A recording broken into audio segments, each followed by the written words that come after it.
Thank you. Hi everyone. It's so nice to see so many people on this call. I can see some names that I recognize, which is really nice, but also lots that I've never seen before. So that's always really lovely. What I'm going to do very quickly is just share my screen and then I'm going to turn off, I'm going to add the chat back into my screen because I've only got one screen today. Um, so that might just take me a little bit of faffing around. My unprofessional faffing around. Here we go. There we go. Right. So I can see the chat. So if anyone's got any questions as we go along, feel free to put them in the chat and then we can just sort of answer them as we go. Also, if anyone has any reflections throughout the session, it would be equally as nice to get some reflections on some of the things that we talk about. I really want this to be a space where you can ask questions. There's probably going to be quite a lot of information. And I've sort of made this session around like the 50-minute mark. So we've got a few buffer time for any conversations or anything that we want to do as we go. I will also hang on at the end of the call. So if anybody has any specific questions that might be a little bit bigger, feel free to hang on to the question. And I'll answer it at the end if that's cool. I'll do a little bit of an introduction to me. Here's a little photo of me on holiday just before I was about to eat some eggs, but I've cropped the background out so it looks a bit more professional. I'm Antonia. I use they, them pronouns, and I am currently the COO at Come Play With Me. So Come Play With Me is a music development organisation and we're based in Leeds. We basically do music development for everyone from musicians to people that want to work in the live industry, and anyone else kind of wanting to do journalism or yeah, we have a magazine, we have events team, we have lots of different things going on, a conference that we run. So we basically train up marginalised people that are under 25 to either work in live music, be touring musicians, release music themselves through a record label that we run as well. We've got a lot going on, and yeah, we're regional. We're based in Leeds. Most of the people that we work with are based in West Yorkshire, or generally the north. So that's really nice. We have lots of different things going on. We've actually got a release coming out in the next couple of weeks called Next Up North, which is a 4-track EP from 4 musicians that are all based in Leeds that have worked together to do a compilation EP, which is really great. And I'm biased, but every song is a banger and you should buy it. It is really great. So that's what we do, and that's who I am. I also do a lot of the sessions and sort of inclusion work at Come Play With Me. So I do consultancy across the industry with lots of different people, from labels to funders to people that work in venues, festivals, etc., on LGBT inclusion. And particularly at the moment, doing a lot of work around trans inclusion and working on trans policies with different organisations and stuff, which is also challenging, but also really fun. So that's me. This session will be split into 3 sections, basically. We're going to do a little bit of language and terminology. It's only 2 slides, it's 8 words, but I'm going to ask you to define some words and then I'm going to give you the answers. That's just to get us all on the same page with using the same language. So we've got a shared language to use across the rest of the session. We will talk a little bit about the current landscape. So there's a few different reports that I'll talk about that sort of map where LGBT people are in the music industry, from musicians to live production crews, etc. But then also a little bit about kind of what the current landscape in the UK and policy and law, etc., is for LGBT people at the moment, and why that might impact how they feel in different spaces. And then we'll do a little bit of action planning. I've got a couple of questions for you. So that'd be really nice if you could engage in that. That'd be fab. We've got a bit of signposting at the end as well. So I'll also send you a couple of the slides at the end of this so you've got a copy of the things that we've talked about. Does that sound all right to everyone? Excellent. I can see lots of nodding, so that's nice. Cool. And as I said, I can see the chat, so any questions as we go along, pop them in there and I'll get to them as we kind of go along. I've got 4 words on this first slide. And I would like you, I can never remember which order I've put these in on the animations, so it may be a surprise to us all. But the first one is definitely LGBTQ+. Does anyone want to have a go at the acronym? What those letters stand for. Feel free to unmute and just shout it out if you want, or stick it in the chat. That's cool. I'm happy with either. I think I know. Go on. Lesbian, gay, Yeah. bisexual, transgender, queer. I don't know what plus is though. Yes, that's correct. So lesbian, gay, bi, and trans. And then the plus basically includes lots of other identities within the LGBT community. So people that might identify as different things outside of those five words. We often use bi and trans rather than bisexual and transsexual or transgender, just to take off the sexual element of those identities, knowing that some people might not be sexually attracted to other people, but we'll get to that as well. So yes, that is correct. Lesbian, gay, bi, trans, queer. You will see often that acronym used mostly. Sometimes you'll see it with an IA on the end, which is intersex, and ACE, which are both different gender identities and attraction identities. Most of the time, you will see LGBTQ plus. Sometimes at different organizations, you will also just see LGBT. The reason for that is usually because in policy and law, the acronym that is used across sort of like government is LGBT. So you'll see charities like LGBT Foundation, Transactual, Stonewall, all those big charities that sort of lobby government and stuff. They will just use LGBT in order to mirror the language that has been used in the rooms that they're lobbying and talking about, just to make those conversations a lot easier and slicker. If they're doing community work, you'll see them using the Q plus usually, just to be more as inclusive as possible with the acronym that they're using. But that's why you might see it different in different organizations. I used to work at Stonewall and used to get that question a lot, like why do you use the acronym different? So it's always worth pointing out, because yeah, you'll see in sort of like lobbying organizations, they'll just be mirroring language. And it's the same kind of thing for like how people talk about gender sometimes. If they're working in lobbying organizations and people that are having conversations at a government level, you'll see them just mirroring the language that is used there already as a kind of way of engaging with them. I'm going to guess that non-binary is next. So anybody want to have a go at defining non-binary?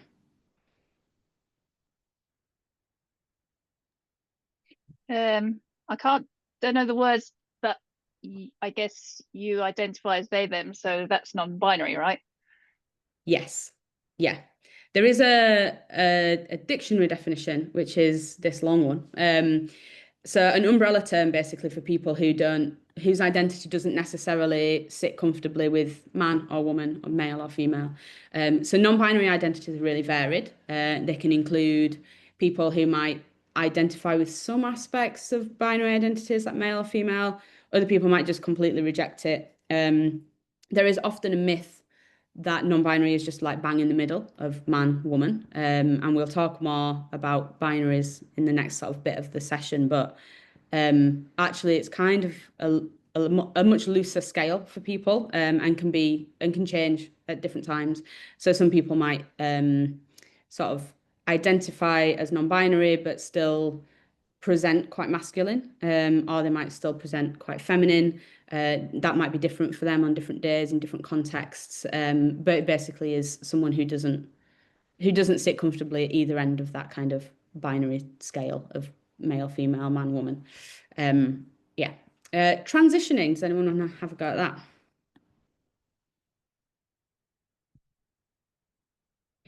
The process of moving from someone's gender assigned at birth to their gender identity, social or physical. Yes, excellent. I'm glad you put the social or physical part, because when we define transitioning, I think a lot of the time people will think, okay, so someone's moving from one gender to another, and that involves a medical intervention and surgery and all those things. Actually, it's just the steps that someone is taking to live in the gender in which they identify. And that transitioning period for someone could last a year, it could last forever. It might be that someone is always in a transitioning period. It could mean medical intervention, hormone therapy, surgeries, all that stuff. But actually, not all trans people want that or are actually able to have it. Again, another myth bust, but there are certain newspapers and certain media outlets that will tell you that people are just taking hormones willy-nilly and changing their gender just when they want to. But actually, the sort of waiting lists for those surgeries and therapies and all of that stuff are minimum 3 years long on the NHS. Even to get a first initial appointment as a trans person to talk about thinking about being trans takes 3 years. There are two. There are two. Basically two gender identity clinics in the UK. One's in London, one's in Cardiff. So to be able to get to those, to get to an appointment is difficult, if like geographically difficult, if you don't live in those two cities. The waiting list is also incredibly long. So it's not something that people are just choosing to do and just deciding and going doing next week. It's a very, very long process and there's a lot of steps and there's a lot of appointments and you see a lot of different people. Yeah, there's a lot of cost to that as well. Like a lot of it isn't actually free on the NHS. The initial appointments are, but then you have to pay for certain parts of it and things like that. Much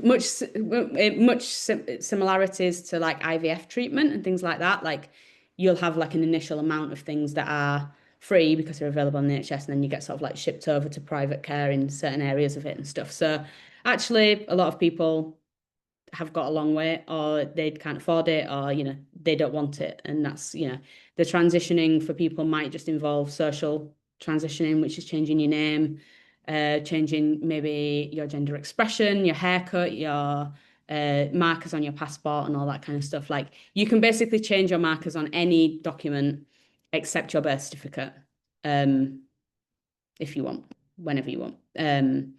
So that does make it a lot easier for people in some ways, but then obviously there's difficulties there as well. Cisgender is the next one on this slide. Does anyone want to have a go at that one? Someone whose gender is the same as their sex assigned. Yes.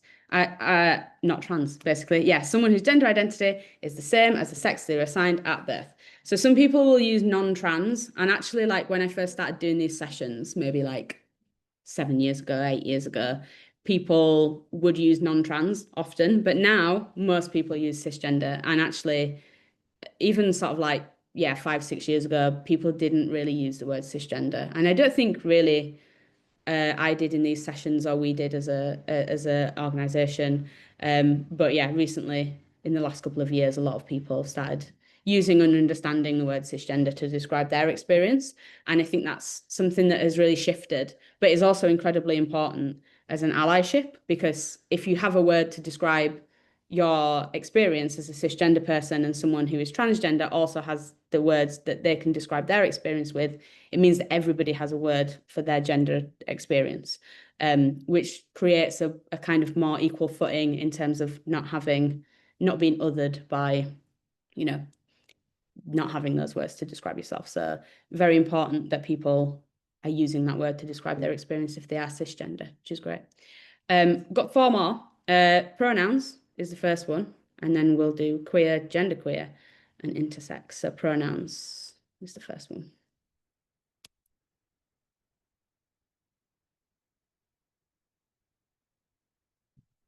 I feel like this one's always like, does as it says on the tin, and that makes people scared to answer it because it's not as complicated as you might think. Is that not she, her, he, him? Sorry. Or it could be any of, Yeah. yeah, how you see your gender.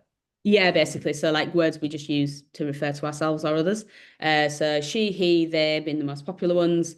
If you don't know someone's gender, you usually use they already. Someone has dropped their wallet or someone has left their coat here or whatever.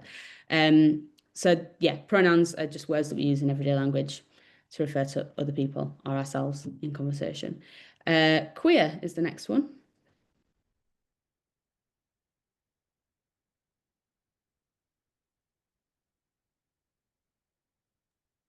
Someone who doesn't identify as purely straight, like fully straight. Yeah. Someone else has put sole identity referring to attraction as an umbrella term. Umbrella term. Yes, again, it's kind of an umbrella term. It's a term basically used, like you said, Claire, like people wanting to reject specific labels of romantic orientation or sexual orientation or gender identity. I use it to describe myself because I feel like it covers everything. So it will cover the people that I'm romantically attracted to, sexually attracted to, and also my gender identity. And it's kind of, it feels like a bit of an all-encompassing thing that describes all of those things. So I don't have to really think about which boxes to put myself in or whatever. It feels like a bit of a freeing kind of, well, I'm just queer and that's that. And yeah, Felicity has just put in the chat actually a reclaimed term. There are friends of mine that I wouldn't describe myself as queer in front of because I know that they'd be really upset. A lot of my sort of older gay male friends had that word used against them a lot as a slur in the 80s, particularly around the AIDS crisis and the media representation of gay men, and the word queer being used as a real insult, been something that they don't necessarily want to be a word that they don't necessarily want to be using. So I would only refer to people as queer if they themselves refer to themselves as queer.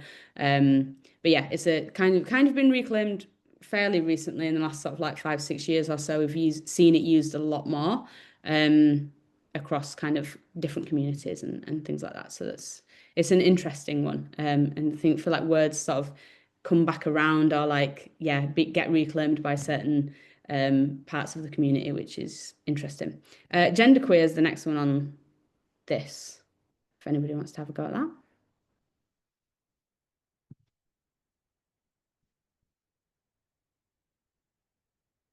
I feel like this might be a trick question, but it's not a promise.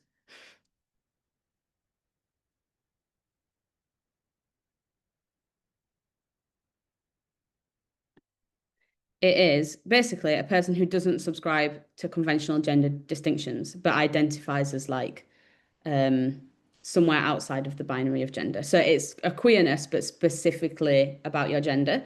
So some people might really strongly identify as a lesbian, but not really have that gender identity of woman. So they will sort of identify as gender queer. But it's a queerness specifically of the gender. So that not being something that is necessarily binary for them. It's a quite similar term to non-binary, but suggests that it's something more specific about someone's gender identity or lack of. Intersex is the next and last on these. Someone whose physical and chromosome attributes don't adhere to just one sex or the other. Yes. Again, a term used to describe someone who might have biological attributes of both sexes, or if your biological attributes don't fit with society's assumptions of what constitutes male or female. So when you're born, doctors will basically decide whether you're male or female based on the biological attributes that they can see. That's then decided if you're a boy or a girl. I usually say you're put on like a pile of boys and a pile of girls, but that just suggests that there are just like multiple babies kind of like building up in hospitals, and that doesn't seem right as a metaphor. So I'm trying to stop saying that, but basically they'll decide if you're male or female based on what they can see. And that is something that isn't necessarily correct for people as they grow up. It isn't necessarily something that people always identify with. If you do identify with the sex that you were assigned at birth, it means you're cisgender. If you don't, it means you're not cisgender, you're something else, whether that's trans or genderqueer or whatever. It's interesting. Intersex is really interesting. There's a really good organisation called Intersex UK that do loads of work around like advocating for healthcare for intersex people. And a lot of intersex people actually find out that they're intersex at a later date in their life. So especially if those biological attributes are not visible or they're internal, it's very difficult for doctors to know whether or not someone is intersex because they obviously can't see inside a baby. so, you know, some people will find out they're intersex if they go for like a scan on something in the future when they're older, when they're an adult. So Intersex UK provide a lot of support for people that find that out about themselves or like find that part of their identity as an adult, which is really interesting. And they're great. So if you're interested in intersex things, then Intersex UK are brilliant. I think it's like 1.7% of the population are said to be intersex, but they think it's higher because of that issue that I've just talked about. I've got 3 more that I told you didn't actually exist, but they do. And they're gender identity, gender expression, and sexual romantic orientation. But I'm just going to give you these. So your gender identity being your sense of your own gender. So whether that's male, female, something else, might correspond to your sex assigned at birth, might not. And then you've got gender expression, which again is very like does what it says on the tin. It's how someone chooses to outwardly express their gender. And it's always within the context of what society expects in different cultures, different countries, different places, different spaces. And then you have your sexual romantic orientation. So when we do sessions like this one, we talk about identity from the starting point of LGBT identities. So we talk about romantic and sexual orientation, which is, you can't see that, but it's basically someone's attraction to other people. So whether that's sexual attraction or romantic attraction to other people. Some words to describe those might be cisgender, genderqueer, non-binary, the things that we've talked about. Gender expression might be feminine, masculine, androgynous, gay, lesbian, straight. You can't see the straight people on there, but it's not on purpose, I promise. Queer, bi, and pan are all different sort of sexual and romantic orientations. There's also the A that we talked about at the beginning that is sometimes on the acronym, which is ACE, which basically is like asexual or aromantic. If you don't have a sexual attraction to other people, you don't have a romantic attraction to other people. This may be the case for some people. Some people might be romantically attracted to everyone and want to form relationships with people. They might not be sexually attracted to people. It might also be the other way around. People might be sexually attracted to everyone or just one other gender or one other type of person, but they might not actually be romantically attracted to other people. So that is also something to bear in mind, that that's also why we split out the sexual orientation and romantic orientation, just so that we know that there's a distinction there between the two. I always put this in, even if it's not necessarily something that we're going to continue to talk about, but in terms of identity, like the experience that people have of different spaces is going to be different based on parts of your identity. So we talk about gender identity and expression and sexual and romantic orientation and all those different things. But there are obviously loads of other things about you that inherently change the way that you experience the world. And we talk about it a lot in sort of relation to festivals and venues and spaces that people might be going into, like conferences and things like that. Like the way that you experience something that might be the same. You might all be standing and looking at a stage, and you might all be, you know, watching the same band for 45 minutes, but everyone in that room is going to have a completely different experience based on a lot of the different things about them. And all these things are going to impact how they got to the gig, how they feel when they're there, what kind of spaces they're using, whether or not they feel comfortable using the toilets, whether they're able to see the stage, whether they're able to have access to the upstairs or downstairs, or, you know, there's lots of different things that might influence and impact the way that people navigate different spaces. To touch on binary identities, and it'd be good to get some reflections here on like your experience of like different binary identities and things like that. But when we talk about gender, it's very much a social construct that assigns you to one of those two genders that we talked about earlier. So based on your perceived sex assigned at birth, it's not always necessarily true for different people. And gender binaries are really reinforced by society. So we talk about like jobs, music taste, uniforms, all sorts of different things that might actually be a reinforcement of those gender binaries. And it starts young. It starts at Bluey and Paw Patrol.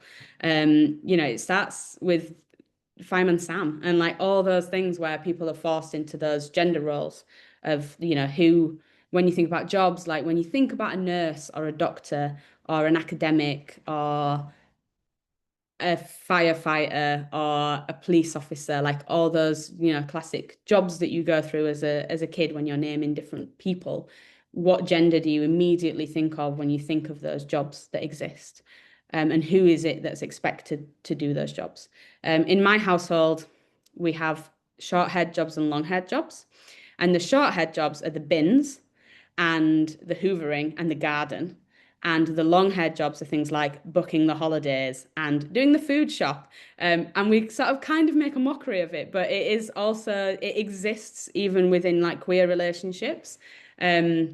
And that kind of expectation on who's the more masculine presenting person, what jobs do they have in the household, and all those different things. Although I have drawn the line at spiders, and spiders is a long-haired job and not a short-haired job in my house. So you know that perception still exists, and it still exists within queer communities, and it still exists within queer relationships, and it's really reinforced by society. Some of the interesting ones that I always think about are like food and what food is more masculine. You know, eating a steak is seen as like really masculine. Being vegan is seen as a quite feminine thing. I've got a friend who is a weightlifter, bodybuilder, and he's vegan. And everyone is always so surprised that he's vegan because he's a bodybuilder. And he's like, no, I just eat a lot of beans and everything's fine. Like, I actually have really good nutrition. But everyone is always really surprised at that for him. And it's really interesting that, like, you know, that's still reinforced even as adults. Even though we know that it's been reinforced, we still go with it a lot of the time. Dan, you're bald, so you end up doing everything. That's, you know, that's feminism, I'm afraid.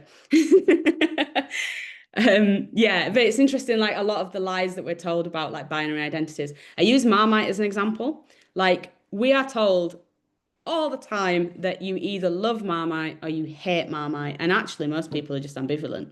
But the marketing is so good and the reinforcement is so good that people still, even though you know that you just don't really care about Marmite, you either love it or hate it. And that's something that like is really played out in society with gender. And it's interesting that you know, you end up doing short-haired jobs and long-haired jobs, or you know, even as someone who does sessions like this all the time, like I have an assumption of what a firefighter is gender-wise and what a doctor is and what a nurse is, and still have those assumptions. So it's really interesting. But there is a really easy way of kind of acknowledging that and being and being okay with that and like respecting people's pronouns and identity when it's outside of those assumptions that we make. I feel like making assumptions about other people is a very human trait, and it's something that we can't help but do, but it is something that we can also like step back and realize that we're doing and think about a little bit more. So, you know, the pronouns that you use as a person are a fundamental way to acknowledge and respect who you are and respects your identity. So, you know, if you're not sure on someone's pronouns or you haven't been introduced to them before, you can just ask, or just listen out to how other people might refer to them. If you've got it wrong, you can just apologize and correct yourself and just move on and just try to do better next time. There's always like it can be a bit awkward if someone sort of over apologizes in the moment. But, you know, even stuff like introducing yourself with your own pronouns where you can, so it allows people that space to introduce themselves with theirs, stick it on your email signature, put it in your social media profiles. A lot of like Instagram, TikTok, etc. have a prompt when you set up an account or when you go into your settings, it'll ask you for your pronouns and things like that. It's like quite good practice to be able to do that. And I think I know as an individual that uses their them pronouns, like even just going into a Zoom call and seeing other people with, even if it's just a few other people with the pronouns in the name, or like I get an email from someone and the pronouns are in the email signature, that just gives me the opportunity to be able to say, oh, my pronouns are they, them. And if someone gets it wrong, it's fine. I get it wrong. I misgender myself all the time. But you know, it's one of those things that I think people are often scared of saying the wrong thing, but actually in the moment, just apologize, correct yourself and move on is like a really easy way to do that. And people often know that you're not doing it with malice or intent. And I think the intent is the important thing. If you're intending to get it right and you're just making a mistake, that's fine. If the intent is to annoy someone or make it, make it about them and their identity, then that's not okay. So yeah, I think if you are going into things with an open mind and making sure that you're respecting other people, and even if you do get things wrong, you know, you're fixing it in the future, then that's great. Also, something my mum used to do, she just so my friend transitioned and my mum still gets it wrong. It's literally been 12 years, and I'm like, Mum, you've known this person as this gender for longer than you knew them as the other gender, but for some reason it cannot compute. But she started just practicing. So like she'd be washing up and she'd be like talking about this person as if they were there. And I'm like, what are you doing? And she's like, I'm just practicing. And now she gets it right most of the time. And it's usually just a slip of the tongue, but it was just really funny to hear her just like talking to herself in the kitchen and practicing out loud. And it does sound daft, but it actually really worked, and just practicing saying it. I think especially with they, them pronouns, like it is difficult to linguistically change how you're talking, because you don't often or didn't often use they, them pronouns for someone who you know the perceived gender of, or if they've changed those pronouns, it's difficult. So yeah, just practicing out loud is my top tip. I've got a question around using multiple pronouns. Yeah, interesting actually, because I think it might be even on the next slide, maybe. Oh no, it's not, it's further down. But yeah, you see a lot of people at the moment using sort of like he, they, saying, you know, I use any pronoun, I don't mind, etc. I would use any pronoun to talk about them in different situations. You can also, I think a good thing if someone uses multiple pronouns is to say like, oh, you know, if you're going into a social situation with other people, just asking them how they would like them to be referred to on this day. Like, oh, if you're going to, you know, if you're going to a drinks together, or you're at a birthday party together or whatever, it's been like, what pronouns do you want to use today? Like, what's the best ones to use for you today? And then they can just tell you. And if they say any, it's fine. If they say, oh, actually, I'd like you to use they more today or whatever. Literally just asking. No one's going to be mad at you for asking. But also like when they're not there, using multiple pronouns and just using whatever for them, but also maybe keeping it in the context of whoever knows who they are, because that's also difficult. You can also, I have a couple of friends who I just use their name a lot more. So I have a friend who uses all pronouns. They're just literally like, use any, I don't care. I just tend to try and use their name a lot more often instead of a pronoun, which means the people that I'm talking to about them know who it is that I'm referring to, because I've said their name multiple times. And then I just use a gender neutral as much as possible, so that people know who I'm still referring to, but it's not necessarily taking them in either binary direction without their kind of input, which is also, yeah, something that I think is quite useful.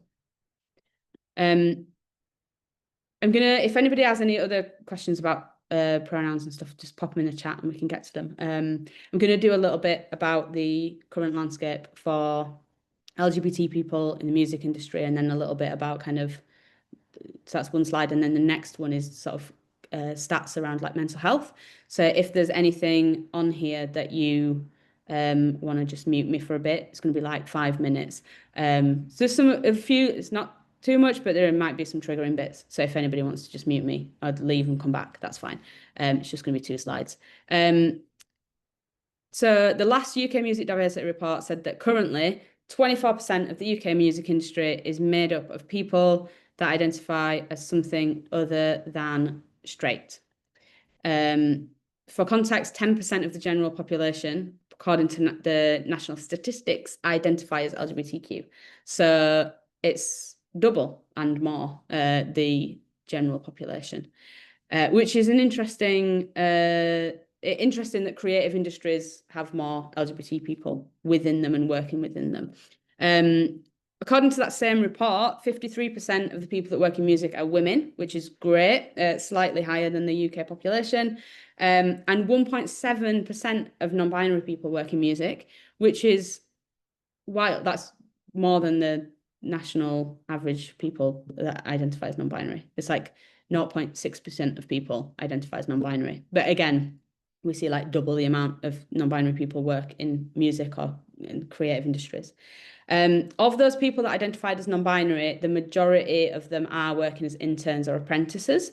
So the number of non-binary people at higher levels and senior people within the organisations that the UK Music Report spoke to and inputted into that, as career levels rise, there are less non-binary people. There are also less trans people within that. So little trans people actually that they couldn't report on it, which is interesting. And when you then go into the intersectionality of people of colour, women of colour, trans people of colour, it gets even less the higher up you get. So most people within the sort of apprentice intern level, the non-binary LGBT people, most of the marginalised people are at the sort of bottom of the industry and not necessarily in those decision-making positions. To talk about creative industries really quickly, 15% of Arts Council NPOs have got LGBT people at a senior level in their organisations. So that covers all the Arts Council national portfolio organisations. So you've got theatre, you've got performing arts, dance, music, all of it. Of all of them, in the music-based organisations, 6% of the workforce is identified as LGBTQ. The second highest percentage was theatre, 13%, and museums have the lowest at 4%, which I find interesting in terms of like who's making art and who's working in different parts of the creative industries. Music is in the middle somewhere, which does make sense. And the stereotypes that theatre has the most queer people in it is actually true, apparently. So, there are some stereotypes that we all do adhere to. But yeah, and interesting, and their sort of reporting on that is really interesting. If you want to delve into that, feel free. I'll send a link to it afterwards. But yeah, that's kind of where people are sitting in the music industry. And then there's a lot of stats around kind of mental health for LGBT people at the moment, and particularly for trans and non-binary people. There is a lot of negative press around trans identities and has been for a long time. So I'm going to just pop some of these stats up here so you can see all of them. If anyone has any reflections on these, that'd be really great. But over 50% of LGBT people have experienced depression. Over 60% have experienced anxiety in the last 12 months. The average, I don't know if I've put it on the bottom of this slide. No, I haven't. The average, it's double the average, basically, for the general population, which is interesting when you then look at the fact that hate crime on the basis of sexual orientation has increased by 112% since the pandemic. That might speak to why LGBT people have experienced more anxiety and depression. There's also a couple of stats here about UK newspapers, media reporting, particularly on trans people. So Mermaids did a report and a big research project on the reporting of trans people between 2018 and 2019, which was kind of the height of trans exclusionary work and lots of anti-trans agendas and campaigning. 6,000 articles about trans people were published, and 90% of that reporting was negative. So 90% of the reporting was linked to crime, aggression, debate on existence. Doesn't mean that the other 10% was positive. The other 10% was just neutral. So there was actually no positive reporting about trans people in that year, over 6,000 articles. Previous to 2018, so in 2016, there were like 12 articles about trans people in the 12 months of 2016. It's absolutely wild when you look at that report. I'll send you a link to the Mermaids report as well, but that it was either negative or neutral isn't great. And to give you some context on that, of those articles, only one of them was written by a trans person. So the other 5,999 were written by a cisgender person, and most of it was negative or neutral. We have also looked at some reports from across the EU. So thinking about kind of what it's like for touring musicians. This came from a report that I found when we were putting together some work for Musicians Union about touring the EU as an LGBT musician. With few exceptions, trans participants had the highest levels of discrimination, harassment and violence across all countries in the EU, including the UK. So interesting, I think that, all these things connect, don't they? And the hate crime and the media reporting and high levels of discrimination, harassment, higher levels of depression, anxiety, etc., which really speak to why it's so important, I think, to create spaces where people are able to be themselves and feel like they can be themselves. Whether that is, I do these sessions with law firms and NHS trusts and all sorts of corporates and everything from schools to colleges to universities, all the way through to, music venues and festivals. And people are generally happier when they feel safe. And in a workplace, it probably means, being able to express themselves in their work and be creative. But for us as a creative industry, it's even more important to give people that freedom to be creative in their jobs and to foster authentic friendships and collaboration with colleagues. I think I'm lucky enough that my career has spanned sort of music, but also working in an LGBT charity for a long time and having those really authentic friendships with other queer people at work and being able to identify in a way that I could express myself and change my pronouns and change my gender identity as I worked there, and people were really supportive of it. For other people, that's really difficult. And I think it's really difficult, particularly for venues and festivals, when you've got freelance staff or you've got people coming in on short contracts, or bar staff that change often, or security staff that change often, and they send a different person that week, or you've got people on 0 hours contracts or whatever. I think one of the things that I talk about a lot with touring musicians and people that are working on tour production and things like that as well is, if you're on tour or you're at a festival, you don't have that support network. You're not with you're not going back to your house on an evening where you might feel a lot safer and able to be yourself. You don't have your friends around you because they're in a different city, or you're in a different city, you're on a sleeper bus, or you're on festival site in Estonia or something. Like, you don't have that support network. So it's really important that we are able to create spaces for musicians and for people that are on tour productions and things like that, where they are able to be themselves and they're able to use pronouns that they want to use, and they feel comfortable and they feel happy, and they feel a lot safer. And that's something that's really important, and actually, like, something to alleviate that stress for people that you can do is sharing, just things like sharing your pronouns and things like we've talked about previously.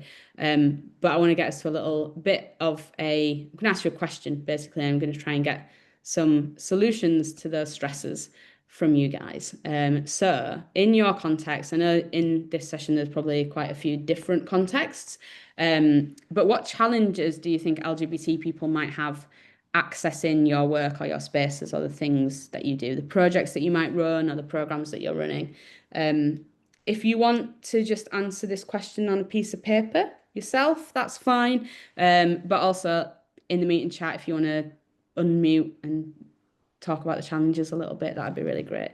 We've got 15 minutes, so we can really nestle into some challenges and then hopefully get to some actions.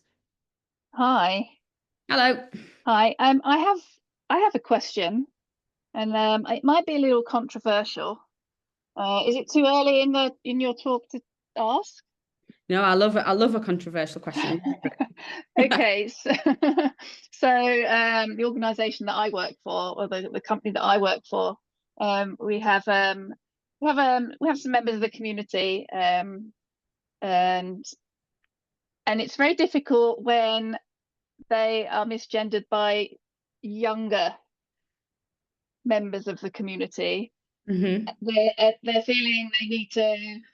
Is it right when you've got very young people for us to have this talk with them, or is there a way to handle it where is it a parent's job, or should we be getting involved with that conversation, because it can end in conflict sometimes where they don't understand but the other person feels that they should understand, and they're not, I want to say pushing, but people get irate, and I'm thinking, should you be saying this? I don't know how to deal with that situation. Yeah, that makes sense. Does that Yeah, make sense? it does make sense. And do you know what's really funny? I had my 2-year-old niece this weekend, and she hears me all the time. And what her mum does is just use they, them all the time.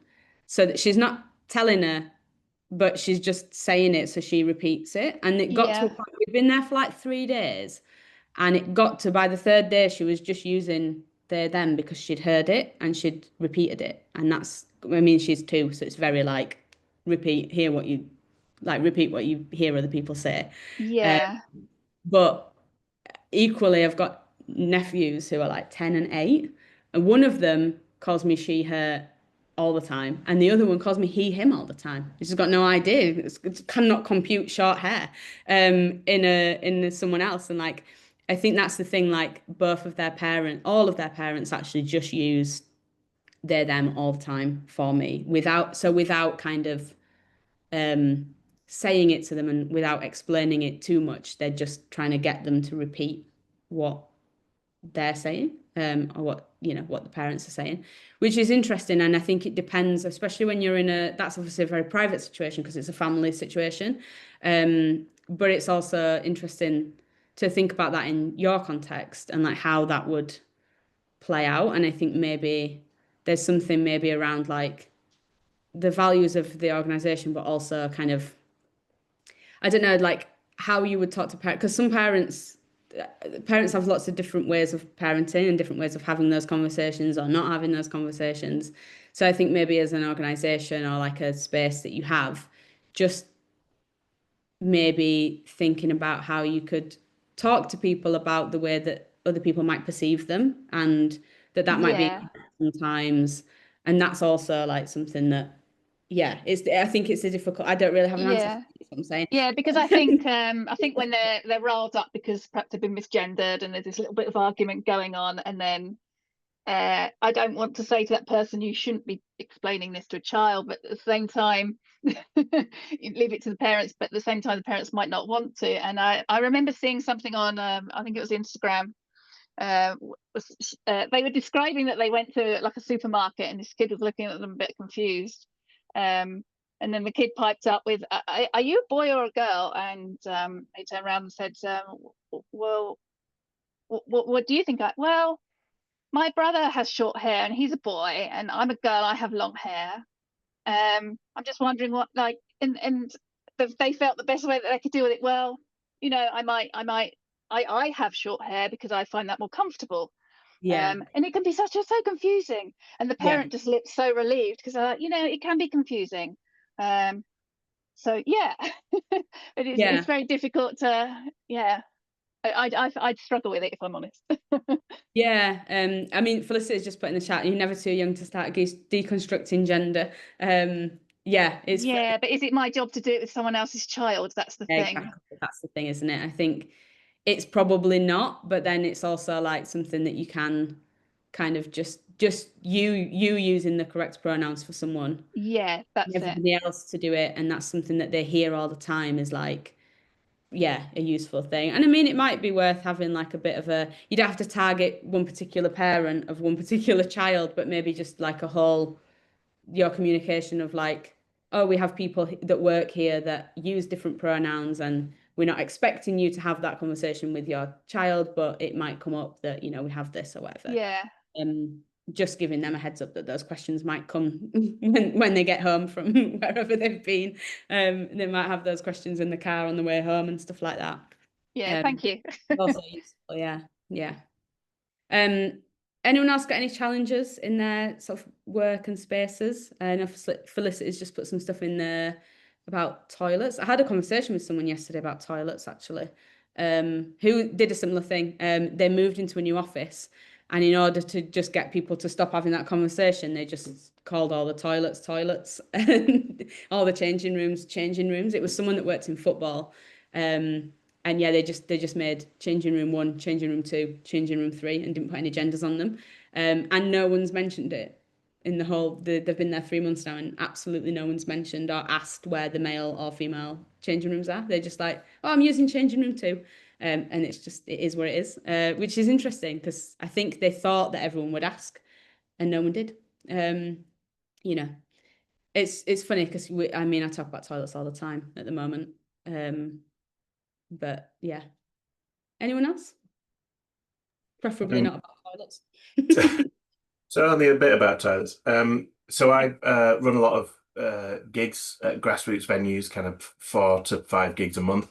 And the issue that I've seen a lot of with the venues that we use. So grassroots venues are almost always room above a pub, or room underneath the pub or whatever. And aside from the fact that those rooms are almost across the whole of Leeds, almost universally non-accessible spaces, they're really tough to get to.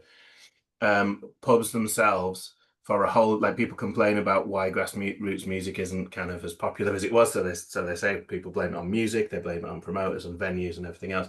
I think there's a whole generation for who of people for who pubs are scary places, that they don't in any way, they don't resonate at all with people who go to them, especially people from LGBTQ kind of communities, because that was the places where all the people who hate them live. And coupled with the fact that a whole generation of people drink a lot less than I drink, or the kind of older generations drink. A lot of the kind of spaces that are being created or that are allowed to exist, because a lot of them are kind of either meanwhile spaces, or they're spaces that have always been a venue, are completely the wrong spaces for people to actually feel comfortable. They don't feel like safe spaces. That's why places like where if I put a gig in at Hyde Park Book Club, which is a super welcoming space, again has some accessibility issues, but a lot of work gets done to make it a very welcoming space. It doesn't feel like a pub. It's not full of Otley runners, because they don't allow Otley runners in it, so it's not scary for people. So I think the spaces that are created, especially with arts and kind of creative spaces being crushed financially, the work that's needed to make spaces feel safe and feel accessible to everybody, it's people are having to do it with no budget, and I think it's quite a challenge. That's what I would say. Yeah, I would absolutely agree. It's such a huge challenge, and I see it across like grassroots music venues, and I see it across all sorts of other sectors as well. Like I talk to even like law firms with loads of money, and they're like, oh, well, we can't change the venue itself, and we can't change the office space itself, and we're in this, especially when you're in like a small pub that's maybe it's a listed building, or you can't just knock out the toilets and start again. Like yeah, I mean, very Leeds centric here, but like you can't be just knocking the toilets down at the Fenton and starting again, can you? Like everything else would fall apart. So I'd love to knock the toilets down at the Fenton. They have the exact same problem at the Pack House as well. It's the same thing. It's a listed building, so or toilets are down some stairs or up some stairs, or like you've only got two, and it's like, well, there's not really much you can do there. I would say, like, as much as possible, if there's an accessible toilet, try and make that the one that's already a gender neutral toilet, because it's the accessible toilet. But also, that's such a huge challenge, I think, for small places and people that don't necessarily have the funding or money or space to make changes. But I think I would be in the same way that people have started writing the access requirements or the access of a building in terms of, like, on your event description, you'll sort of put it has 10 steps up to the main gig room, and unfortunately we don't have this, but we do have this, and you can get into this space and you can get into that space, and all that access info that you give people. The more information you can give people, the better. So if you are running a gig at a venue that, say, has 2 toilets, and one of them is the men's toilet and it's got urinals in it, and the other is a female toilet and it's got 2 cubicles, you can just say that in your event description, and also maybe putting a sign on the door that says, this toilet has 1 cubicle and urinals, this toilet has two toilets in it. You don't have to necessarily change the genders of those toilets, but giving people as much information as you can ahead of time so that they know what to expect is something that is really valuable for people. Can I just ask, Especially, I think if you're thinking about, if you're a trans person, you're thinking about it already of a venue. So you're looking for that information. If that information is easily found, you're more likely to probably go to that show because you've found the information. Is there a central, I mean, I know the answer to this, I think, pretty much, because there's no central register for venues even, or I write up more about venues on my events than I think most people do. I have and for performers as well, I have kind of profiles of the venue and what it's looking for. It would be probably useful if you could say, there is this venue and here's a link to a page that has owned by the venue itself, Yeah, yeah. that explains all of the things that you need to consider, because that would mean I don't have to put it on. Well, nobody would have to put it on Yeah, their you event can. every time. Yeah, that's a useful thing. I'm actually on I've just been added to a new site that's being set up for queer events across Leeds, which includes venue profiles and promoter profiles. So it's good because I can suggest that to them as a Yeah, useful. yeah. I do. Yeah, I And do think honestly, like the more information you can give people, even if it seems like it's useless information about like what toilets there are or how tall the bar is or like whatever, like people really do value having information. I'm just looking through a couple of these questions. Is it my role to tell new staff that someone's pronouns are they, them? Ross has put a bit of an answer in there. If the person gets it wrong, it might be a bit of embarrassment. Changing surnames, pronouns that are different. This is great conversation. Thank you. Yeah, just asking is great. If I think something that I value is Tony, my boss, always refers to me as they, them in conversations and in meetings. And one of the things that he does that is, I think, great allyship is whenever we're in a meeting, if someone misgenders me a couple of times, what he'll do is just reiterate they, them over and over again. And like he'll be purposely like, oh, they've done this, they've done that. And he will use a pronoun on purpose a few times.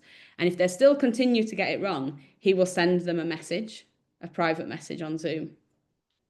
And he didn't tell me that he'd been doing that for about 2 years until it came up because he accidentally sent the message to the whole group once. And he was like, oh shit, sorry, that was meant to be a private message. And I asked him about it afterwards and he said, oh yeah, I do it if someone's constantly getting it wrong. Because I know that most of the time they're not doing it in malice and maybe I don't have my pronouns written on my Zoom name or whatever. But he told me that he'd been doing it for like 2 years without me knowing. And I was like, oh, that's actually really nice. Thank you. Yeah, things like that is something that is a really good practice. And I think if you're not necessarily, sometimes people might not want to be outed. It's not necessarily your role to tell people what pronouns someone wants to use. But if it's really obvious, if they've got it in their email signature and they tell people and people continue to get it wrong, then that is something that you can step in and support people with. And I know that's something that I really value. I wouldn't necessarily say that I would want someone to tell someone my pronouns without me saying it first or me being public about it. But I would want that extra bit of allyship, if that makes sense. What else have we got in here? Career access, inclusive. Yeah, all of this stuff's great. Thank you so much. We are out of time. We're at 1 minute past 1.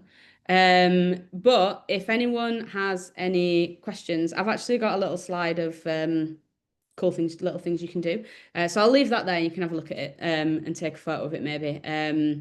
But if anybody has any further questions, I'll stay on the call for a bit if you want to continue to ask me things.